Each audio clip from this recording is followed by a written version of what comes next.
ओम शांति। 16 सितंबर 2025 के ईश्वरीय महावाक्य। पहले सुनते हैं मुरली के मुख्य पॉइंट्स। बाबा ने कहा, तुम अभी रूहानी पंडे बने हो, सबको मुक्तिधाम का रास्ता बताने के लिए। बाकी थोड़े दिन हैं। अंदर में यह उछल आती रहे कि कैसे मनुष्यों को रूहानी रास्ता बताएं, कैसे उनके दुख दूर करें। फिर बाबा ने कहा, भले अपना धंधा आदि भी करो, परंतु भविष्य ऊंच पद पाने के लिए पूरा पुरुषार्थ करो। कुछ टाइम निकाल याद जरूर करना है। सारा दिन ऐसे थोड़े ही गंवाना चाहिए। ये नशा रहे कि मैं आत्मा हूँ, बाप का बच्चा हूँ, परंतु देह अभिमान में आने से बच्चे भूल जाते हैं। जितना याद करते रहेंगे उतना देह अभिमान टूटता जाएगा। अपनी संभाल करते रहो। लास्ट में बाबा ने कहा, यह बना बनाया ड्रामा है, इसमें जरा भी संशय नहीं लाना चाहिए। कोई भी बात में हार्ट फेल मत हो।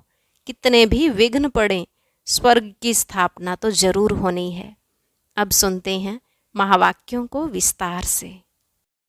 बाबा ने कहा, मीठे बच्चे, तुम हो रूहानी पंडे। तुम्हें सबको शांति धाम अर्थात अमरपुरी का रास्ता बताना है।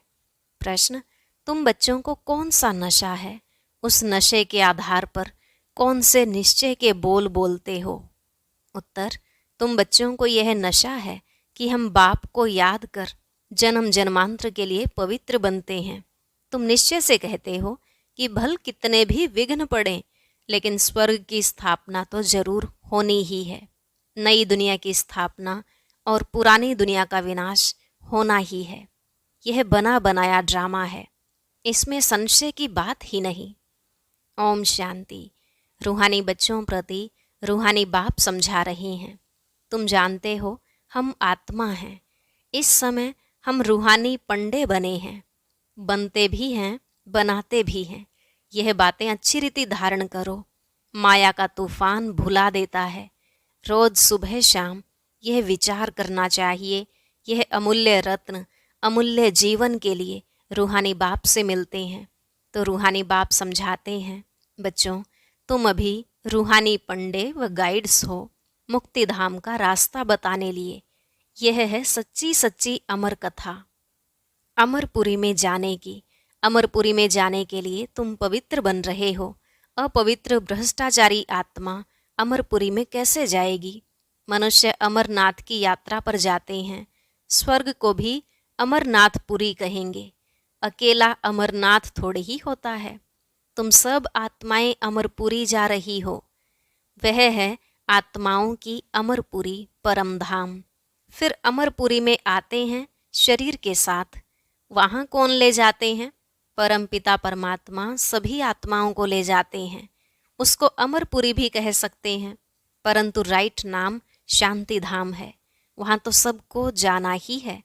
ड्रामा की भावी टाली ना ही टले। यह अच्छी रीति बुद्धि में धारण करो।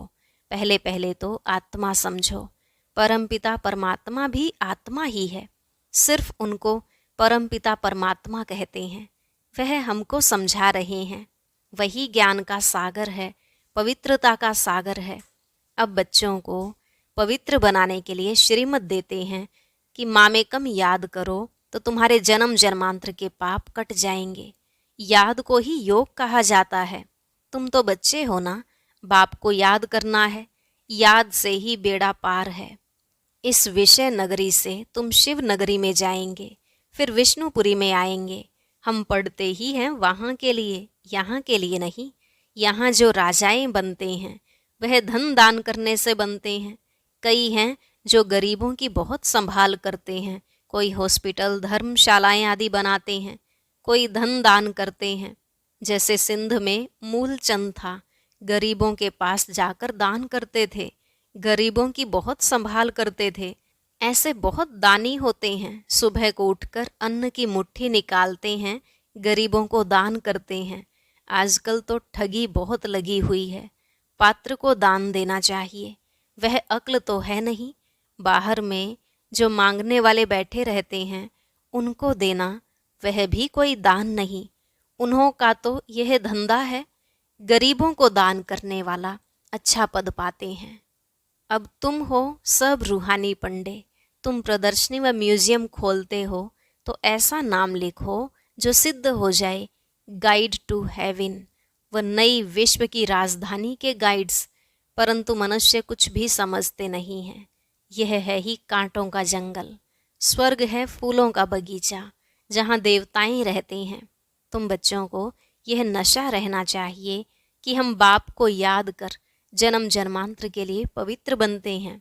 तुम जानते हो भल कितने भी विघ्न पड़े, स्वर्ग की स्थापना तो जरूर होनी है।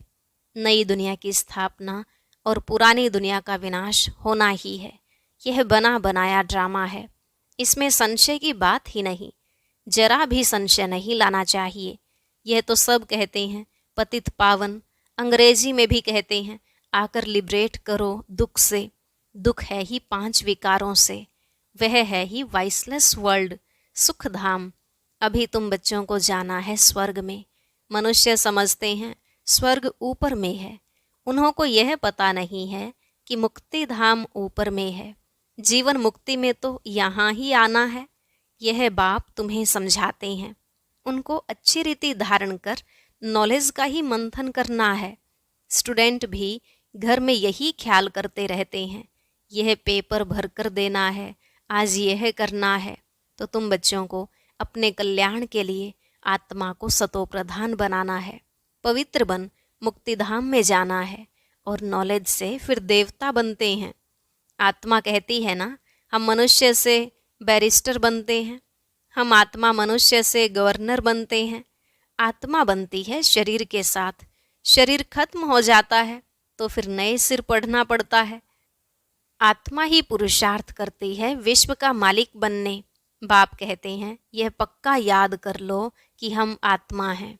देवताओं को ऐसे नहीं कहना पड़ता, याद नहीं करना पड़ता, क्योंकि वह तो है ही पावन, प्रारब्ध भोग रहे हैं।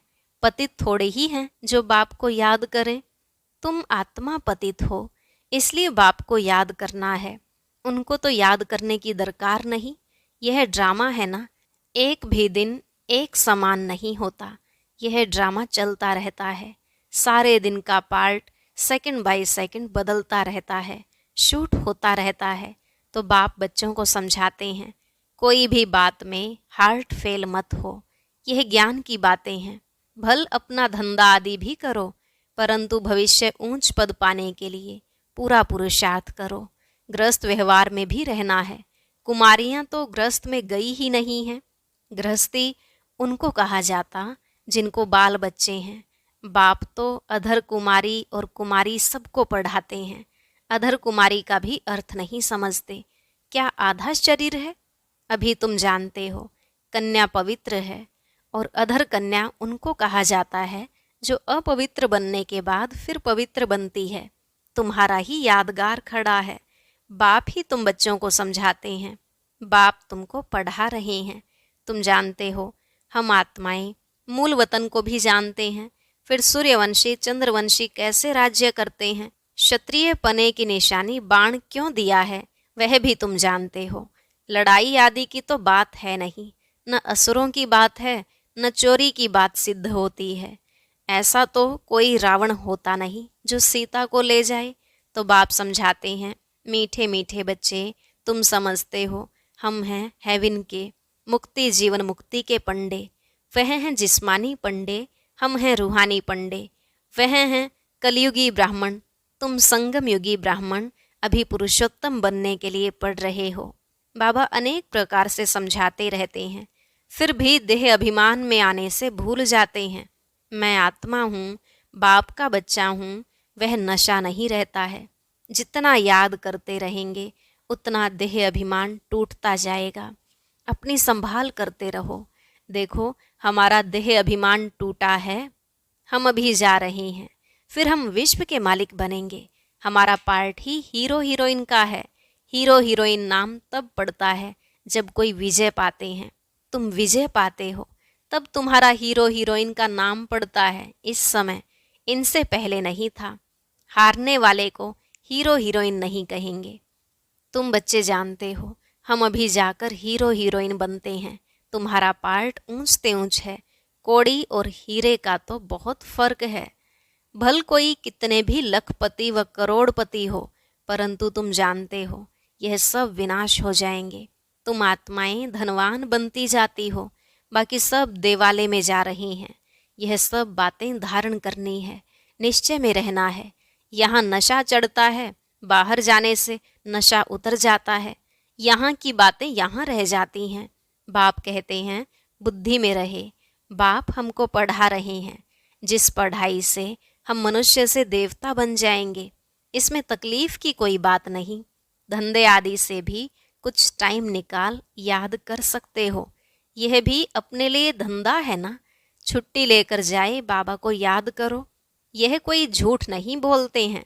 सारा दिन ऐसे ही थोड़े ही गंवाना है। हम भविष्य का तो कुछ ख्याल करें। युक्तियाँ बहुत हैं, जितना हो सके टाइम निकाल बाप को याद करो। शरीर निर्वाह के लिए धंधा आदि भी भल करो। हम तुमको विश्व का मालिक बनने की बहुत अच्छी राय देते हैं। तुम बच्चे भी सबको राय देने वाले ठहरे। वजीर राय के लिए होते हैं ना। तुम भी एडवाइज़र हो।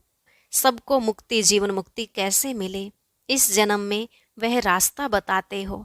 मनुष्य स्लोगन आदि बनाते हैं तो दीवार में ऊपर लगा देते हैं, जैसे तुम लिखते हो बी होली एंड राजयोगी, परंतु इनसे समझेंगे नहीं। अभी तुम समझते हो हमको बाप से यह वर्षा मिल रहा है, मुक्ति धाम का भी वर्षा है। मुझे तुम पतित पावन कहते हो, तो मैं आकर राय देता हूँ पावन बनने की। तुम भी एडवाइज़र हो। मुक्ति धाम में कोई भी जा नहीं सकते जब तक बाप एडवाइज ना करे, श्रीमत ना दे। श्री अर्थात श्रेष्ठ मत है ही शिव बाबा की। आत्माओं को श्रीमत मिलती है शिव बाबा की। पाप आत्मा पुण्य आत्मा कहा जाता है। पाप शरीर नहीं कहेंगे। आत्मा शरीर से पाप करती है, इसलिए पाप आत्मा कहा जाता है। शरीर बिगर आत्मा न पाप न पुण्य कर सकती है। तो जितना हो सके विचार सागर मंथन करो। टाइम तो बहुत है। टीचर व प्रोफेसर है तो उनको भी युक्ति से यह रूहानी पढ़ाई पढ़ानी चाहिए, जिससे कल्याण हो। बाकी इस जिस्मानी पढ़ाई से क्या होगा। हम यह पढ़ाते हैं, बाकी थोड़े दिन हैं, विनाश सामने खड़ा है। अंदर उछल आती रहेगी, कैसे मनुष्यों को रास्ता बताएं। एक बच्ची का पेपर मिला था जिसमें गीता के भगवान की बात पूछी गई थी, तो उसने लिख दिया गीता का भगवान शिव है, तो उनको नापास कर दिया। समझती थी हम तो बाप की महिमा लिखती हूँ, गीता का भगवान शिव है, वह ज्ञान का सागर है, प्रेम का सागर है। श्री कृष्ण की आत्मा भी ज्ञान पा रही है। यह बैठ लिखा तो फेल हो गई। माँ बाप को कहा हम यह नहीं पढ़ेंगी, अभी इस रूहानी पढ़ाई में लग जाऊंगी। बच्ची भी बड़ी फर्स्ट क्लास है। पहले ही कहती थी हम ऐसा लिखूंगी, नापास हो जाऊंगी, परंतु सच तो लिखना है ना। आगे चलकर समझेंगे। बरोबर इस बच्ची ने जो लिखा था वह सत्य है। जब प्रभाव निकलेगा, वह प्रदर्शनी अथवा म्यूजियम में उनको बुलाएंगे तो पता चलेगा और बुद्धि में आएगा यह तो राइट है। ढेर के ढेर मनुष्य आते हैं तो विचार करना है। ऐसा करें जो मनुष्य झट समझ जाएं कि यह कोई नई बात है। कोई न कोई जरूर समझेंगे जो यहाँ के होंगे। तुम सबको रूहानी रास्ता बताते हो। बेचारे कितने दुखी हैं, उन सब के दुख कैसे दूर करें। खिटपिट तो बहुत है ना। एक दो के दुश्मन बनते हैं तो कैसे खलास कर देते हैं। अब बाप बच्चों को अच्छी रीति समझाते रहते हैं। माताएं तो बेचारी अबोध होती हैं, कहती हैं हम पढ़ी लिखी नहीं हैं। बाप कहते हैं नहीं पढ़े तो अच्छा है, जो कुछ पढ़े हैं वह सब यहाँ भूल जाना है। अभी मैं जो सुनाता हूँ वह सुनो, समझाना चाहिए। सदगति निराकार परम पिता परमात्मा बिगर कोई कर न सके। मनुष्यों में ज्ञान ही नहीं तो वह फिर सदगति कैसे कर सकते। सदगति दाता ज्ञान का सागर है ही एक। मनुष्य ऐसा थोड़े ही कहेंगे, जो यहाँ के होंगे वही समझने की कोशिश करेंगे। एक भी कोई बड़ा आदमी निकल पड़े तो आवाज होगा। गायन है तुलसीदास गरीब की कोई न सुने बात। सर्विस की युक्तियाँ तो बाबा बहुत बतलाते हैं, बच्चों को अमल में लाना चाहिए। अच्छा, मीठे मीठे सिकिलधे बच्चों प्रति माता पिता बाप दादा का याद प्यार और गुड मॉर्निंग। रूहानी बाप की रूहानी बच्चों को नमस्ते। रूहानी बच्चों की रूहानी बाप दादा को नमस्ते नमस्ते। Good morning. शुक्रिया बाबा, शुक्रिया। धारणा के लिए मुख्य सार। पहला पॉइंट, धंधा आदि करते भविष्य ऊंच पद पाने के लिए याद में रहने का पूरा पूरा पुरुषार्थ करना है। यह ड्रामा सेकंड बाय सेकंड बदलता रहता है, इसलिए कभी कोई सीन देखकर हार्ट फेल नहीं होना है। दूसरा, यह रूहानी पढ़ाई पढ़कर दूसरों को पढ़ानी है, सबका कल्याण करना है। अंदर यही उछल आती रहे कि हम कैसे सबको पावन बनने की एडवाइस दें, घर का रास्ता बताएं। वरदान, सर्व संबंधों के सहयोग की अनुभूति द्वारा निरंतर योगी सहज योगी भव। सर्व संबंधों के सहयोग की अनुभूति द्वारा निरंतर योगी सहज योगी भव। हर समय बाप के भिन्न भिन्न संबंधों का सहयोग लेना अर्थात अनुभव करना ही सहज योग है। बाप कैसे भी समय पर संबंध निभाने के लिए बंधे हुए हैं। सारे कल्प में अभी ही सर्व अनुभवों की खान प्राप्त होती है, इसलिए सदा सर्व संबंधों का सहयोग लो और निरंतर योगी सहज योगी बनो, क्योंकि जो सर्व संबंधों की अनुभूति व प्राप्ति में मग्न रहता है वह पुरानी दुनिया के वातावरण से सहज ही उपराम हो जाता है। स्लोगन, सर्व शक्तियों से संपन्न रहना यही ब्राह्मण स्वरूप की विशेषता है। सर्व शक्तियों से संपन्न रहना यही ब्राह्मण स्वरूप की विशेषता है। अव्यक्त इशारे, अब लगन की अग्नि को प्रज्वलित कर योग को ज्वाला रूप बनाओ। तपस्वी मूर्त का अर्थ है तपस्या द्वारा शांति के शक्ति की किरणें चारों ओर फैलती हुई अनुभव में आए। यह तपस्वी स्वरूप औरों को देने का स्वरूप है। जैसे सूर्य विश्व को रोशनी की और अनेक विनाशी प्राप्तियों की अनुभूति कराता है, ऐसे महान तपस्वी आत्माएं ज्वाला रूप शक्तिशाली याद द्वारा प्राप्ति के किरणों की अनुभूति कराती हैं। ओम शांति। अब सुनते हैं आज का अव्यक्त ज्ञान मोती। इसके लिए ऊपर दिए गए बॉक्स पर क्लिक करें।